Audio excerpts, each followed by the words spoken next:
Hello there, everybody. Thank you for joining us for today's Devotionable, brief devotions for busy people. My name is Gabriel, producer Savannah behind the camera. We're going to Psalm 23, and I brought out a very special Bible. This Bible belonged to my papa, Harry, and it's the King James Version. I felt like for Psalm 23, you wanted to go from the King James. And it's the Psalm of David. As we've been reading through our F260 Bible reading plan, we've been introduced to King David in Samuel, and he's the author of this psalm. And I think it's brought so much comfort and encouragement to saints over the years. It's one of the most well-known, probably the most well-known passage maybe in the entire Bible. Being such, sometimes we can come to it and we can rush through and we can still kind of be encouraged by it and we feel peace.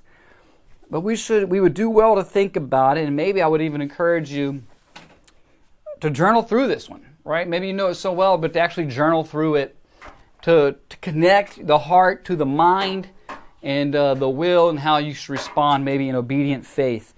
And pray God's blessings on you as we read this word here together. So Psalm 23, a psalm of David.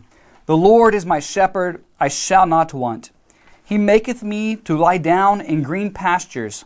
He leadeth me beside the still waters. He restoreth my soul. He leadeth me in the paths of righteousness for his name's sake. Yea, though I walk through the valley of the shadow of death, I will fear no evil, for thou art with me. Thy rod and thy staff, they comfort me. Thou preparest a table before me in the presence of my enemies. Thou anointest my head with oil. My cup runneth over. Surely goodness and mercy shall follow me all the days of my life, and I will dwell in the house of the Lord forever. Thank you, sweetie. A little art on devotionals today, the producers brought out.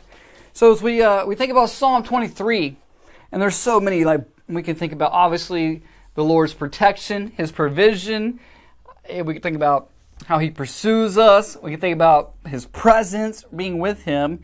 All good things, and maybe things that you'll just think through and journal these things together as you go through Psalm 23. A couple things I want us to lean into is the first here is He maketh me to lie down in green pastures. My good friend Dr. Kyle Barrett was preaching on this passage once, and he said something that just stuck with me about rest, right? You were created to work. Work is a good thing. It predates the fall. We are to be hard workers. If a man does not work, he shall not eat. But there's two sides to one coin. You're created to work and you're created to rest and trust and Sabbath, right? So if you do not rest, God will make you rest. God will bring you to your back sometimes. And so I encourage you just to rest and rest in the shepherd and let Him lead you in that rest. It restores the soul. Second, many of us at the Ninth Baptist Church right now have been going through the Gospel of John. And we've been in the latter half of the book, traditionally known as the Upper Room Discourse, Jesus' farewell address, and the high priestly prayer. And we're getting into chapter 18, where Jesus is betrayed, and He is arrested, and will eventually be condemned to death. And in chapter 19 of John, the crucifixion. I'm just thinking about this, how that corresponds here with, yea, though I walk through the valley of the shadow of death, I will fear no evil. In the Upper Room Discourse, Jesus has told His disciples He's going away, and then when He's gone, He's sending the Helper. And very necessary, right? The Spirit who gives life. The flesh is no help at all.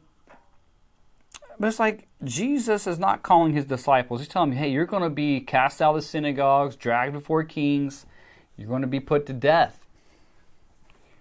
But He's not telling them to do anything He Himself has not already done. Jesus is the first one to go through the wall of death and to rise again. I think much comfort from that. And it's important to note out, like you notice how this chapter ends, right? In verses 5 here. Thou preparest a table before me in the presence of my enemies. Thou anointest my head with oil, my cup runneth over. Surely I dwell in the house of the Lord, right? Victory, triumph, overcoming. And yet the path through that the path to these things is through the valley of the shadow of death. That we have to go through that.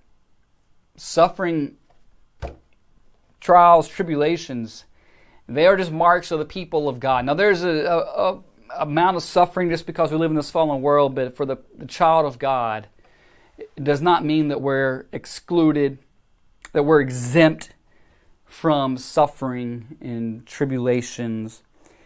But the Lord Jesus himself is with us. His rod and the staff, right, they protect us. You think about the rod and the staff of the good chief shepherd who in Revelation said, I was dead, behold, I am alive, and I have the keys to death and to Hades.